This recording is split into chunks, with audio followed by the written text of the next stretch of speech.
Listen, do you know what happens on Thursday at 8 p.m. Eastern Time? It is time for the Real Money Coach. Listen, here we are again. It's 1 week later, and it is Thursday, and I am Tony Jackson, your Real Money Coach, and I am excited about being here with you. Listen, there is so much going on. Wow, just thinking about the political front and all the economics that's involved and voting rights and the Juneteenth celebration, the holiday. So listen, what I need to know from all of you is, where are you listening from?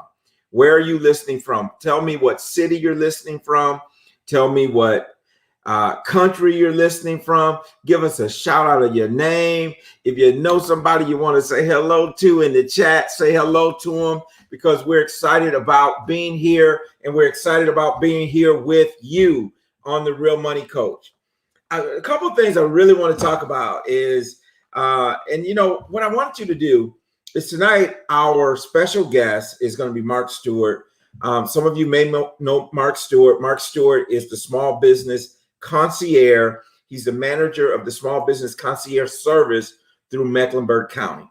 So what I want you to be thinking about as we are going along in the show, be thinking about some questions that you'd like to ask Mark.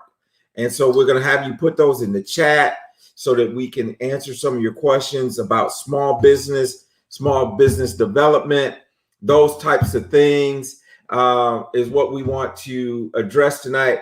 Thank you, Alice Martin. Good evening. It is great to have you. Really, really happy that you are here each and every week. So appreciate Alice Martin being in the house. Right. Great. Now, what I want to do is, here in just a second, we're going to bring on my lovely co-host, my friend from way back when I was 18 years old, my wife's best friend. And she is an awesome business consultant. And she's been with us for, a couple months now. And so we're going to bring on Michelle Mitchell from Mitchell Consulting. Michelle, come on and say hello to the Real Money Coach family. All Good right. evening, Real Money Coach fam. Yeah, here we are. Yes.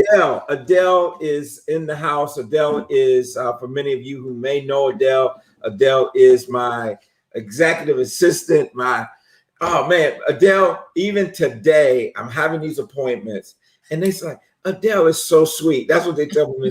Every time she makes appointments and stuff, everyone's like, she is so sweet. And so we're very thankful for Adele. TJ calls her Mama Adele. So she's that kind of figure for us, mother figure. So listen, Michelle, I want to ask you a question. But, before I do that, let's do this. I don't think we've done enough of this. I want you to tell the Real Money Coach family tonight about your business and what you do, and, how to get in touch with you and all that kind of stuff. So you've just been so gracious to be, filling in for us, being a part. I mean, we're trying to make you a permanent figure, man. You got to etch your name in stone, right? So as part of the show. But if you would, just tell us a little bit about your business and what you do. Sure. Well, my business is Mitchell Consulting. I started the business nearly 11 years ago now as a bookkeeping service. And it has evolved into not only helping people with their finances, but also coaching businesses on business development. So I'm really excited about our guest tonight, because I'm all about developing businesses and helping business owners become a CEO. I love doing mindset work with business owners and helping break through those limiting beliefs about money and how it impacts and it affects their businesses. So we are a full service bookkeeping firm and business coaching firm as well. And you can follow me on Instagram at Mitchell_consulting, or on Facebook at Mitchell Consulting. And I post videos every week. There's a lot a lot of information to consume if you're looking to start or build a business, and you need some help in the area of finance. That's me. That's what we do all day, every day. So we primarily specialize in service providers. So if you have a service-based business, that's our specialty. And we use QuickBooks. We teach QuickBooks. We fix QuickBooks and all of that. So we do all that. That's Every awesome. day. Yeah. That's awesome. That's good, because businesses need that. It's interesting that you mentioned that, because I was one of the businesses that I'm coaching right now. She was mentioning about mindset. She says, like, every time I get so far, I end up just moving backwards. So I move backwards, I move up, I move up, and then boom, I move backwards again. Yeah. And we were just talking about part of the issue was the belief that you deserve to be successful. And so often we don't believe that we deserve to be successful. And so we have to get past this belief. And I think there's a lot of reasons why, perhaps we believe that way. And you could talk about Jim Crow, you could talk about systematic racism, you could talk about all these different things that may have shaped our belief. The fact is that some of that belief comes from because the struggle is real, right? We've seen our parents struggle. I was on a call with Michael Roberts today, and one of the things that he says, and those of you who may not know, Michael Roberts is one of the few Black billionaires, right? And so we're kind of talking. Marlon and I was on a call with him today, but I remember he said this one time when we were out to eat here in Charlotte at Mertz, one of our fine Black owned restaurants in town. He said that, when he was growing up, that they weren't poor, they just never had any money. Right. And he said his point was that as a child growing up, they didn't want for anything. They didn't realize they were poor. They just didn't have extra money to go to Great America. They didn't have extra money to do this. And he said, so, we weren't poor. We just never had any money. And I thought that was just kind of a very interesting comment. But this young lady was just sharing with me how she has really, it boils down to even kind of self-esteem.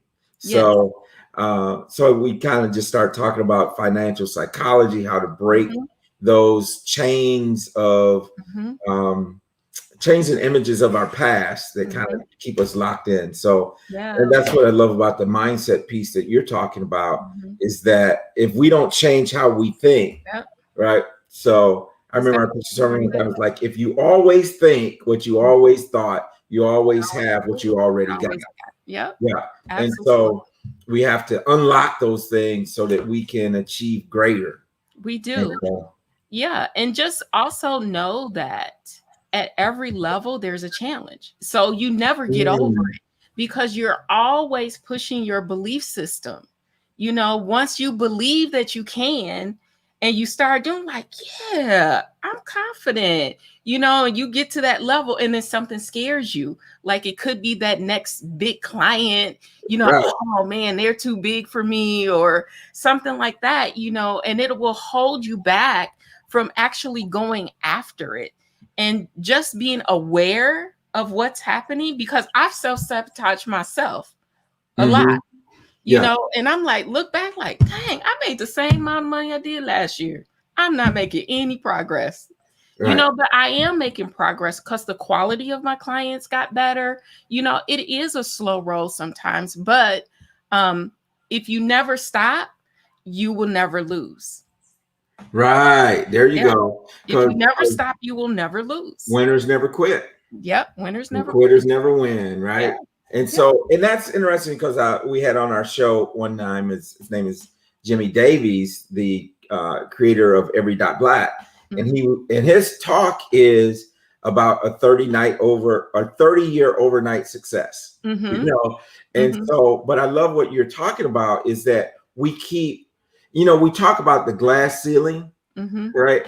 So Yeah. when you break through that glass ceiling, Mhm. guess what? There's going to be another glass Another glass ceiling. ceiling. Yeah. And when you break through that one, it's going to be Mhm. another one. Yeah. And so if we continue to progress and continue to grow, Mhm. that's what it's all about. It And is. I think about it too, as I met with your son today, who did a wonderful job on my video. I got to send it to you. But one of the things I was thinking about was that, we have to leave a legacy so Mhm. that the next generation actually starts, Start. instead of Mhm. starting like what we do is the Mhm. next generation starts at the same level we did, Right. or Right. sometimes in the basement, right? Yeah. Yeah. Because you don't put your phone in your baby's name, and then you ain't paid the phone bill, so the baby come out of the womb, right, with bad Right. credit, right? So Right. we do these things, but we got to be mindful of putting people to the next level, right? Yes. Helping them get to the next level and becoming better and better. If we keep doing that with each generation, Mhm. I think we'll be better off. Yeah. We make So, progress. yeah. Mhm. So let me turn this conversation around a little bit for you. Okay. Juneteenth Mhm. is now a recognized national holiday. If Yep. you're listening, put in the chat box what you think about that. I'm just interested. So, Michelle, what's your thoughts on Juneteenth being a national holiday? Um, I'm glad it was recognized. That Mm-hmm. is, I mean, to me, it's kind of like Martin Luther King Day. I'm glad it's being recognized, for the efforts that our community has suffered through, right? Yeah. Um, but also, we look at the George Floyd bill. We get a holiday, but we can't get a bill passed. Like, we're gonna give you a token. And we gotta And kind of be happy for it, but that ain't really what we wanted. You right. feel You must have went to the same school I did, because I that was must my have. exact thought. When it passed, I was like, this is a great thing, right? It To is. recognize the holiday. Now, Mhm. first of all, we got to understand the history of it, right? So Absolutely, the yeah. Juneteenth, this was what, 2 2 years years after after. the freedom, right? So Yeah, yeah. we're celebrating something that's already 2 years old, right? Right. So I mean, but we understand it. They Mhm. came, they found out they were free. Well, here's the problem that I have with it is there's a whole lot of things we done skipped, right? Yes. So Yes. what about closing the racial wealth gap? Yep. What about equal pay for Mhm. women? I think about, particularly minority brown Mhm. women, right? Mhm. Because now you get paid lower because you're female, you get paid lower because Yeah. you're minority. What about the police reform, like you said, Mhm. the George Floyd bill? What Mhm. about all these other things that we have seemed to skip a lot of steps? Mhm. And I kind of felt the same way, like, okay, Mhm. well, you threw us a token, Yeah, right? it's a You token. threw us a bone Mhm. and said, okay, hush. Oh, In maybe they other gonna be words, quiet for a minute. it was almost like, what do they tell LeBron? Shut up and dribble, right? Yeah. So it's got kind of how the feeling of, and I don't want to diminish it, Yeah. but I felt that way. And then the other part, and I read something from my mentor. He posted, Lord Rinker from Western. He posted about how we're recognizing this holiday, but what about all the things that took place after that? Right. Right. Yes. So the fact that we received our freedom, technically Mhm. as slaves, you received the freedom, but then there was the institution of Jim Crow, Yep. um, Reconstruction in the South. I Mhm. mean, you had all these other things that took place that held us back economically. Yes. And so often we're criticized, I mean, as African American people. Mhm.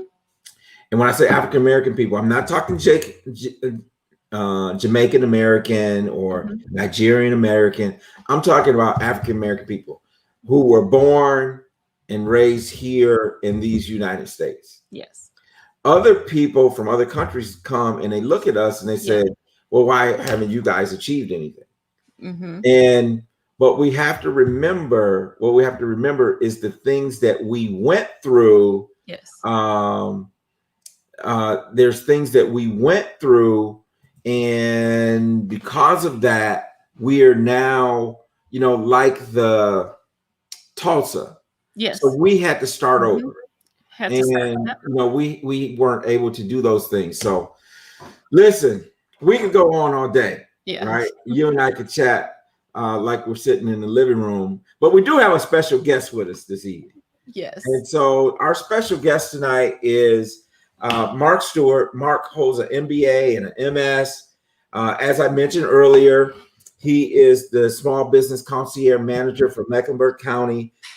Mark has over 22 years of experience in advising entrepreneurs, operations, financial management, nonprofit development, expert in state and federal contracting. His background is extensive. And let me tell you, everyone, I gained so much respect for Mark as part of when we were doing the different, when we were meeting for Thelma Leaks consortium lunch. And then he was working with my son, TJ. And Mark is just a really dynamic guy. I've gotten to know him and his wife, been in their home, sat at their kitchen table. And so this is just a guy who's a wealth of knowledge, and he's as good a person as he is a business developer. So with no further ado, I want to welcome Mark Stewart onto the stage. Mark, how are you doing this evening? Outstanding this evening. And you know something? She said something that was powerful. Mindset. Mhm. Yes. I spend the majority of the time when I work for the business getting them to understand that they have to have processes. Mhm. They have to have benchmarks. Mhm. They have to have a vision and a plan. Mm. You know, God talks about it all the time, and I say this constantly. This is my mantra. I say all the time. You got to have a vision. You got to have a mission. You got to have faith, and you got to believe it. Mm. And there's another piece to it. You have to recognize it. There are many businesses that will have successes that can be so small, but they fail to recognize that piece of success so that they see, hey, I hit this benchmark. I'm moving forward and I'm going on. So when those opportunities come about, they're thinking, hey, I'm still at the beginning phases, Mhm. but they don't recognize the opportunity in front of them. Mhm. Wow, So that's good. That's good, Mark. Powerful. Why do you think, Mark, and you're dealing with, I can't imagine what your caseload is in terms of businesses that you're working with. What does about that look 300 a month. like? About 300 a month, Wow. 300 Yeah. businesses a month. And is part of the reason why many of them don't recognize those small wins is because they're just kind of flying by the seat of their pants. They don't have a business plan. Tell us what is it that keeps businesses back from exploding with their growth? Number one thing they think about all the time, money. I got to make money. And yes, making money is very important, but making a plan is more important. Mhm. Because without those plans, without those benchmarks set, without understanding where you want your business to go, because remember, the key goal is to drive your business to success Right. and to understand what you have to do it. I equate it to getting into a car and saying, I'm going to drive this car, but you've done nothing to start the car. And you're just sitting in a driveway doing nothing, but you're doing nothing to drive it. So when you look at the business, you got to do the same thing. You have to drive it. You have to understand your money. That's one category. You have to understand your marketing. That's another category. You have to understand your mission, vision. That's another category. And notice, when you talk about your marketing, that's a mission and vision by itself. Mhm. Understanding your You gotta have a finances, marketing vision. that's a mission and vision by itself. Understanding your family support, your network, All those different things are different missions and visions that you're going to have separately. And notice, I've already said 3 different missions and visions you're going to have within it. And you're going to have multiple missions and visions. I even have it for myself. And I get this question asked all the time. Why aren't you in business for yourself? I did that for 30 years with Stewart Business Group. I had clients all over the world, literally all over the world. And the key thing about it is that when I was working with our community, okay, and I was working with those who were just starting, they didn't have the financial resources to do what they needed to do to pay me as an entrepreneur. So I was working with businesses 50 or more in the tool and die capital of the world, from Ohio down into Pennsylvania, down into West Virginia, up in that region of the country. And being that they had business in Europe, I was in Europe as well. So, but when I decided to switch and I wanted to give more to the community, I decided to work with economic development with Mecklenburg County, with different organizations, working as a director of small business and things of that nature, so that I didn't have to worry about a client paying me, but giving them the resources and the tools that they can have for themselves. So, and that's how I answer that question. It's about giving back and getting those businesses to understand what they need to do to be successful. I give a lot of homework, and I give challenging homework. Yes, you do. I give challenging homework. You do. And I'm not interested in blowing a lot of fluff and giving a lot of stuffing. You got the wrong person. I'm going to challenge you, and I'm going to push you. Because if you want this business, you have to work for it. Because nobody's going to give you anything, and you have to demand it. The one thing I also see a lot of businesses do is that they'll sign up to get MWSB certification. Okay. They'll get that in our office, and it's a free thing that you can do with Mecklenburg County and the city of Charlotte. The problem is the business owner has no plan on how to get the contract. They think that, well, they recognize that I got it, but they have no plan for it. Part of that planning is you got to get your finances in order. You got to make sure that you're solid. Because if you don't have the capacity and you get that contract and you're thinking, oh gosh, now I got to go get workers.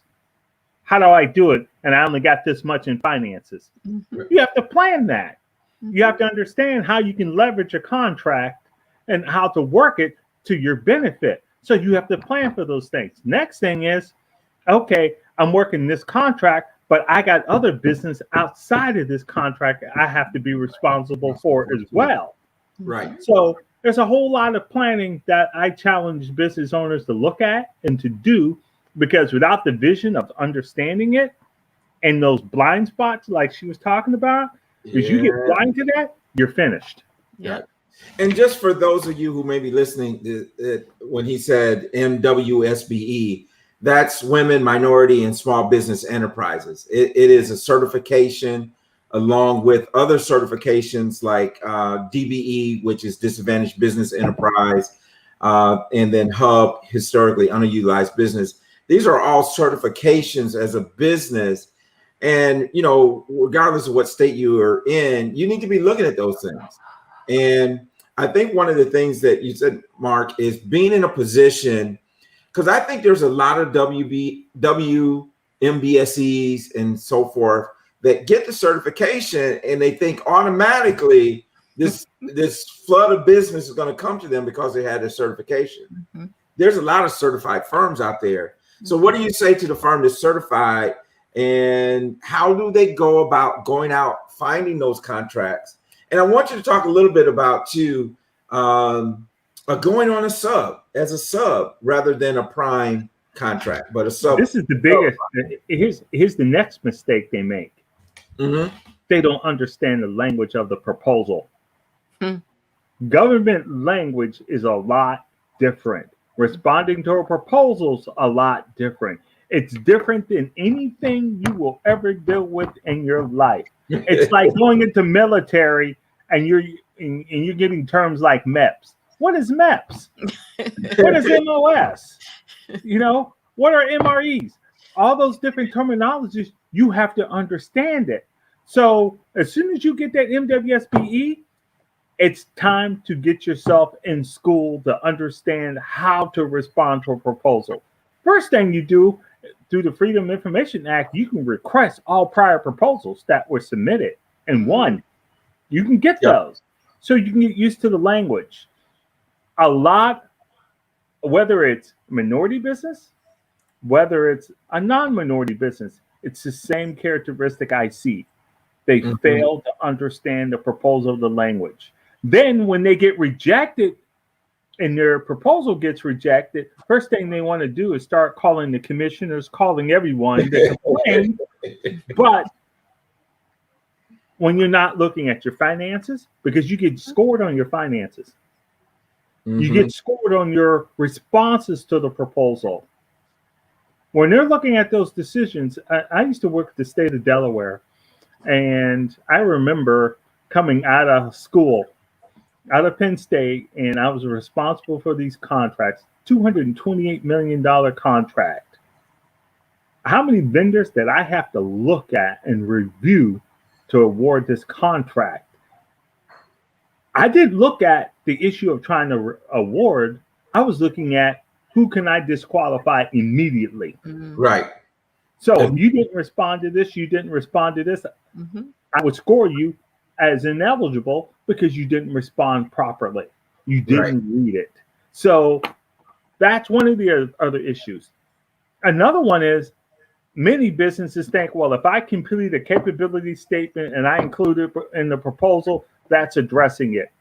No, the capability statement is just only a little advertisement to get recognize who you are, but you got to do the work behind all of it. So a lot of times owners fail to educate themselves. They fail to understand the process. And when you look at the number of clients, last month I had, I think, close to 600 clients last month. 600 clients. How much time do you think I have to really sit down and school you with the knowledge I have about contracting and all those different things, how to write a proposal? So there's a lot of due diligence that a business owner has to do. And you have to plan it out, and you have to do it nightly. Just because you finish high school and you graduate, you think all the reading's done? No, it ain't done. You still have to do the reading. Remember, your car is only parked in the driveway. Right. To drive that car, you have to pass tests. You have to read. You have to understand the laws. You have to understand where to put the keys in, where to put the gas in. You're doing all that learning, but when it comes in your own business and finances, you're not doing any of it. And that's the problem I have with many of the businesses that they fail to drop off because they see the work and they don't understand the language. And there are free resources in Mecklenburg County that will educate you on how to respond to a proposal. And there are business consultants, if you're willing to invest in a business consultant, that will educate you on how to do those. And if they don't have the education as a consultant, they'll go get educated so that they can educate you. That's your job. That's what we do. That's what we do. Yeah. That's what we do. So I think that's so great, and we are really quite fortunate in Mecklenburg County with all the resources, like you, and we got Jamelia and others, and Fred, and there's a lot of different people that we have. And what I always encourage people to do is whatever county you're in, seek out those resources. Seek out, where you can find those resources. I'll tell you this, there are three primary big resources in the state of North Carolina. And the majority of the time they're free. And when you need more technical one-on-one, that's when you go to a consultant. So first one is SBCN, the Small Business Center.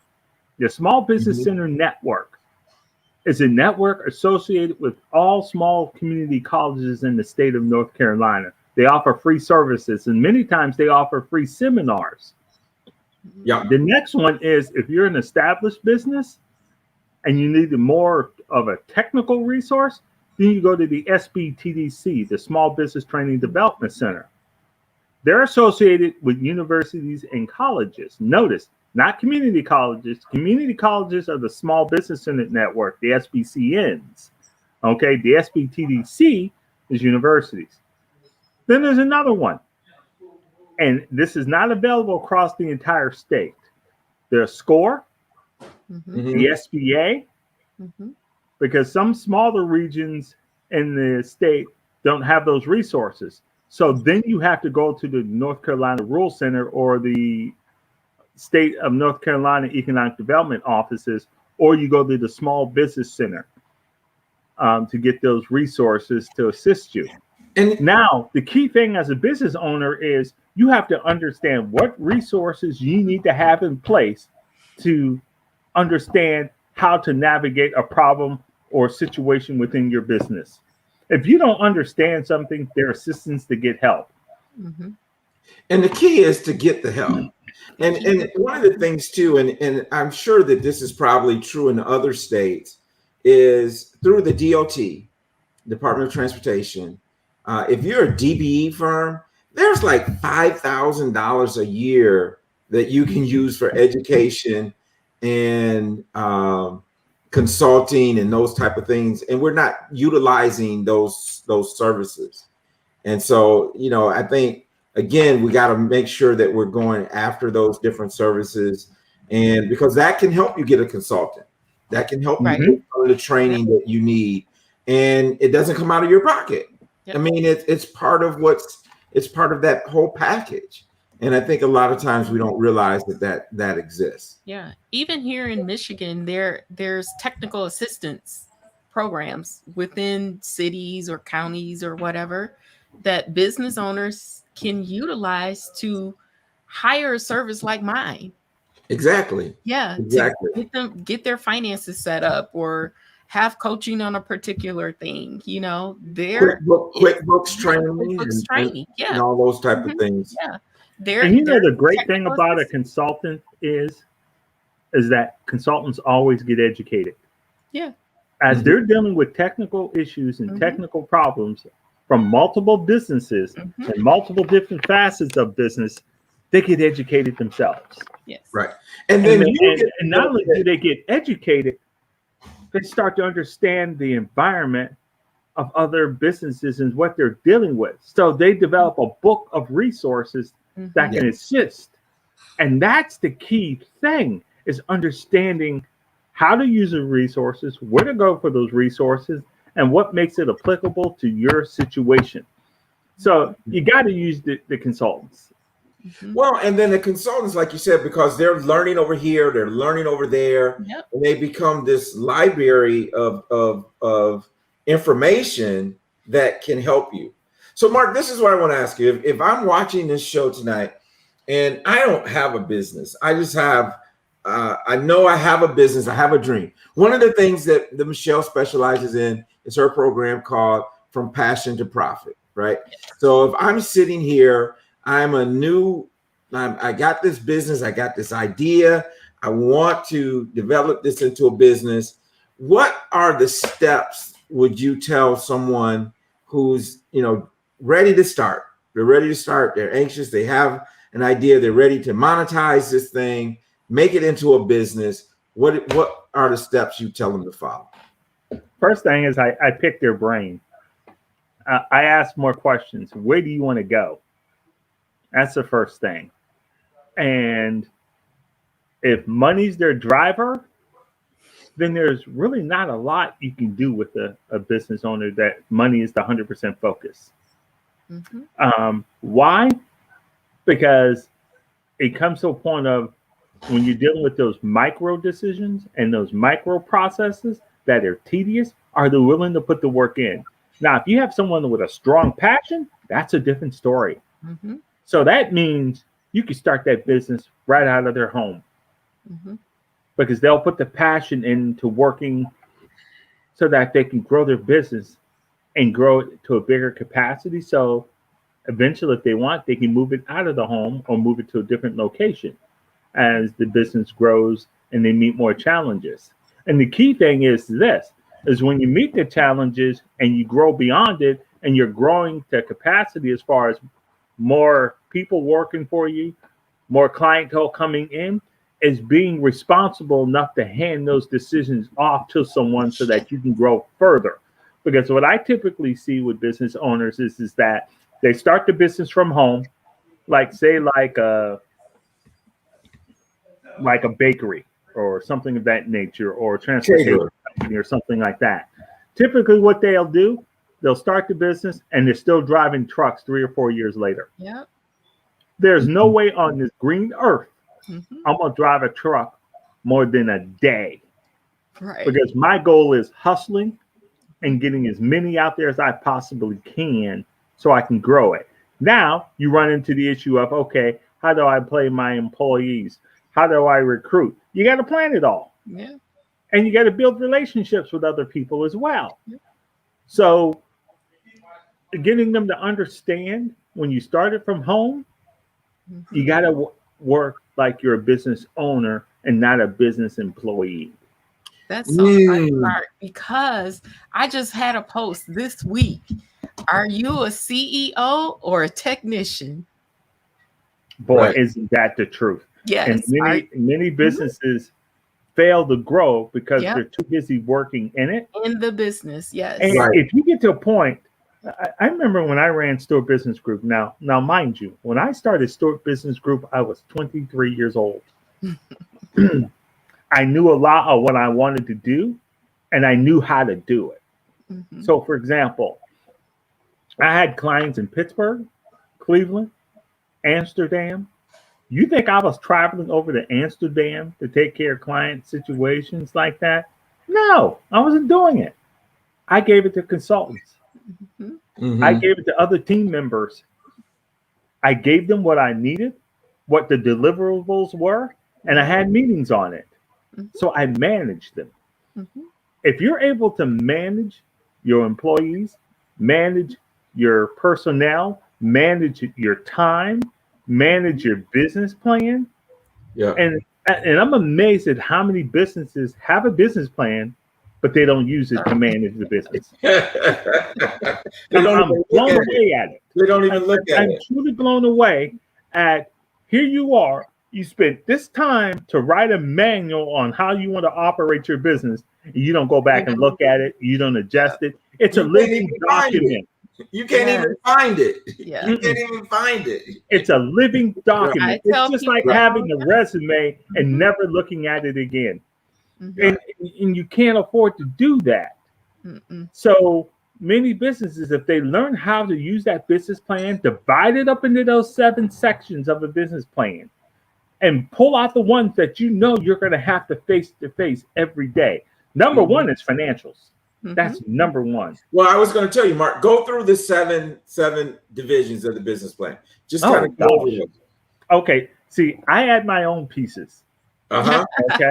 Okay. Well, we want to hear your pieces. The first one is your mission and vision. Mm-hmm. Every day you should be living that mission and vision.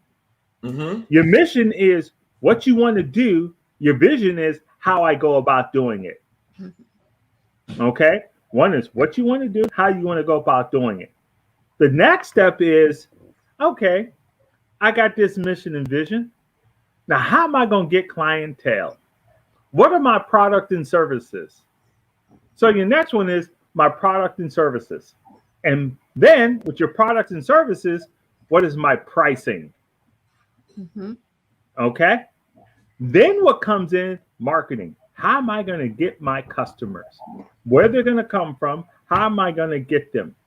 Am I going to use social media? How am I going to do so? And then when you do use social media, make sure all your backyard is clean. If you're going to use Facebook and you're cussing people out daily, like my sister, she got an attitude.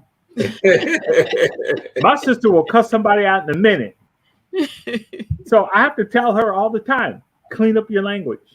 Yeah. You know, so you have to clean those things up because people will use your name and search you out. Right. So then the next thing is, once you get your marketing down, the next piece is, how do I pay for it? Mm-hmm. What are my daily expenses? How much is marketing going to cost me? How much are my products and services going to cost me? How am I going to pay back the loan? Now notice, I've already said 7 things already, and I still got more to go. Remember I told you I got a little bit more? The next piece is, okay, the financials. Financials tell a story. It tells me your marketing, your salary.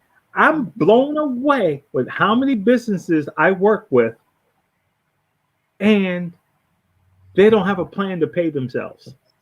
Right. In their business plan. I don't see it at all. Then the next thing is they don't have a plan to pay back the money that they're seeking to borrow. Yes. And I'll tell you now, any funding institution that you go to with that business plan, they're going to reject your business plan and tell you it needs more work, or they're just going to deny you the loan because you have no repayment plan and they see that you're not paying yourself. Then another piece is they don't report seasonality. Businesses have seasons. You have high growth times of the year, and you have lulls in your growth in certain times of the year. So you have to show your highs and your lows within your business plan. So if you're planning out 12 months of financials, then do so. Show it and reflect it. The next piece is, how do you plan on? Now, we talked about how to get clientele. The next piece, how to retain your customers, because there's a cost associated with that. Yep. So you have to learn how to retain your customers, because once you get a customer and you're able to keep them, you have to work at keeping them. The next piece is, how do you manage your vendors? A vendor relationship, if you get a vendor and they're giving you 30-day net billing, that means they give you 30 days to pay your bills. So that means they're giving you a 30-day loan on the product that you ordered. For 30 days, you get to have that product. So that means within 30 days, you got to sell that product so you can pay your bills. If you get a vendor that says, well, we have to change it to net 20 or net 15, pay attention to that vendor, because that vendor may be in financial trouble. So that means sourcing your products, you may not be able to get them. Think about how many businesses suffered through COVID because they weren't able to get product. Yes. And then that business failed to plan for that. So you have to determine, if this vendor goes out, what is my backup? Next, you have to predict the market. You have to get an understanding how that market may go, because you may not have product. You may not even have customers. So you have to plan those things out in your financials, in your projections. Notice projections. I get a lot of businesses that ask this question all the time. How do you project? How do you guess what it's going to be? You look at all your daily expenses. What's your rent? What's your utilities? What's your salaries? What's your gas?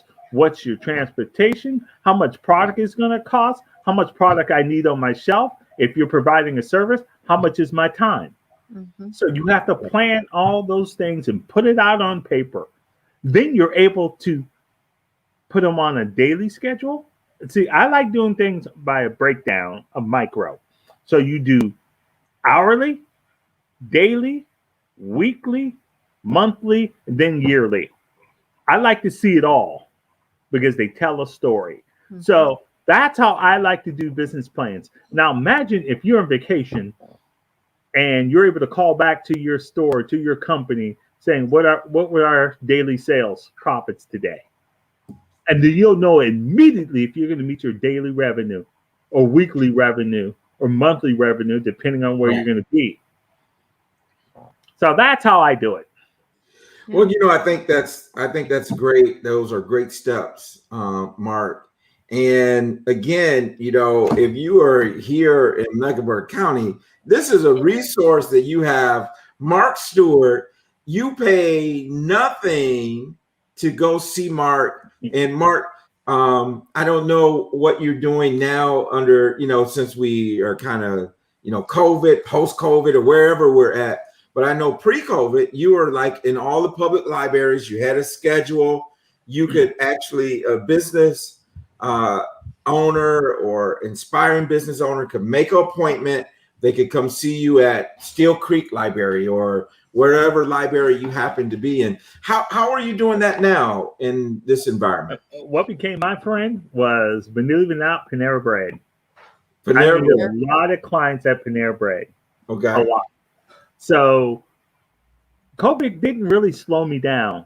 I'm doing a lot of, if it's more technical things where clients more face to face, then I go meet them at a Panera Bread, or we go meet offsite someplace, because all government buildings don't allow public access yet.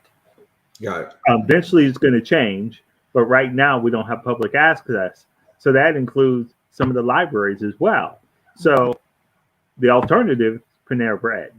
And it works out really good. So you get to eat something and you get to work at the same time. If it's more technical things where they need privacy and discretion, because you got ears in Panera Bread. So we'll do Zoom, we'll do telephone calls. And the great thing about what I love about Mecklenburg County is that clients can call me at 10 o'clock at night. They can call me on the weekends. They can call me early in the morning. So I'm available. So I always carry my work phone with me. If you notice, I have two phones, my personal one and my work one. So right. I'm always carrying them all the time. So it's very rare that I miss a call unless I'm with a client or something of that nature. But I try to answer everything so that when clients are working on things, they want answers. So I try to be there for them to get those answers. And if I can't get them, I find them. Well, and I can attest to that. I mean, because I can't remember ever having called you that you weren't accessible. If you didn't pick up, you're going to call me back. I mean, it'd be shortly, and you're going to make a phone call back. And so that's why I got both of your phone numbers. I mean, I and I know where you live, right? So, yes, that's true. You will show up at my door. I know where you live, so that's pretty good, and it's really awesome. And what I want to do, I don't know why I was thinking this, and maybe someone needs to hear this. Sometimes we run into people that says, "Well, I'm too old to start a business," or maybe something like that. I would imagine in the environment we're in that you're seeing a lot of people that their own business is their second career. They might retire from their first job, start another business, those type of things. And then we want to speak a little bit to scale, to collaboration, to businesses working together. Do you encourage that? Tell me a little bit there, Mark. I encourage it a lot. And when I look at age, I ignore age, because if that's the case, let's look at Colonel Sanders. Right. When he started Kentucky Fried Chicken. Let's look at Harley Davidson. Okay. And there's too many examples of businesses starting when failure was in their face. And I live with an attitude, failure is not an option. Right. It's just not an option. And it doesn't take a lot of money to do a lot of different things with businesses. The problem is, you address the question to scale. You have to grow to the scale. Right. Notice, scales requires weight. Mm-hmm. And weight comes with growth. When you're first starting, you may not be heavy enough to move the needle, but you could start. And you can start small. And starting small, let's look at McDonald's. Small. They started very small. Let's look at Apple. They started in a garage. Harley Davidson started in a garage. Kentucky Fried Chicken started in his home kitchen. So they started small. But now you look at scale, they got weight. So, and you kind of have to do the same thing. And just because you get frustrated because you may only got 2 customers that day, then that means we have freedom to make a different decision. Every day we have a freedom to make a different decision. If I only had 2 customers that day, you think I'm going to leave that home kitchen? Yes, I'm going to leave it. and I'm gonna find me a small little cart, and I'll go sell it on the corner. I'll go find baseball games that are happening. COVID's over. People are out now. Yeah. I'll go find spots. I will make it work. And my goal would be make $75 a day. I started a business years ago called the $25 resume. My goal was make the $150 a day. That was my goal. Think about it. $25 resume, $150 a day. How many clients did I only need a day? And that's what I did.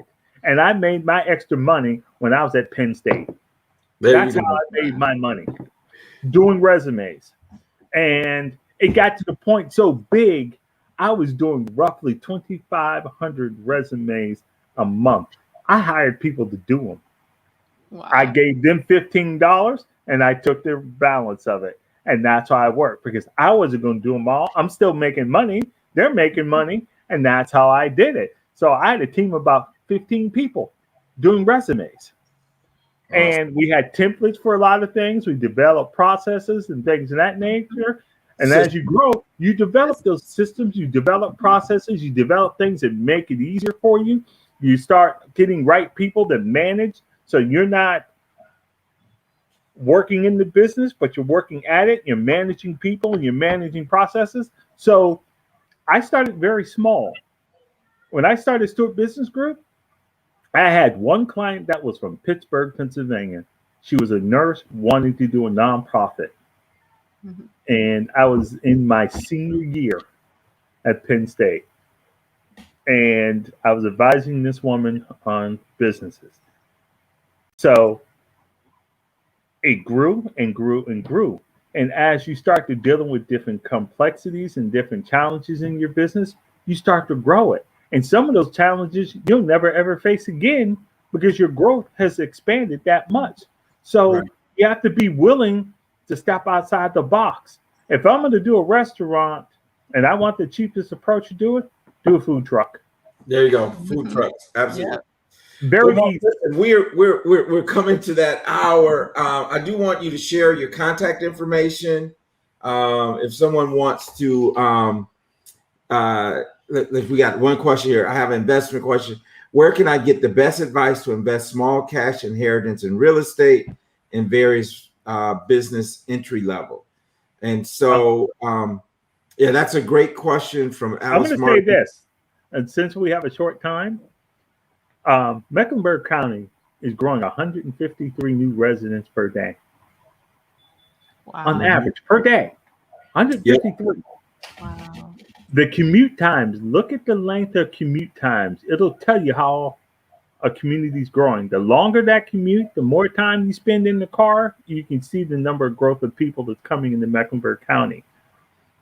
If you look, 45 minutes from the airport out, you go into Chester, South Carolina. The other direction, you go into Salisbury. So you create a radius around that and you see the growth. And you ask the question, what do you invest in? Think about it, real estate. Yep. If I was going to do it, it'd be real estate. I'd be looking at communities like Chester, South Carolina, further out in that area. Now, you look at Panther Stadiums now in South Carolina. Yeah, down in Lancaster. It's happening to Fort Mill and Rock Hill right now. They're experiencing the economic boom, housing and business. So they're experiencing both. And when you got business and housing, you have real estate that goes with it.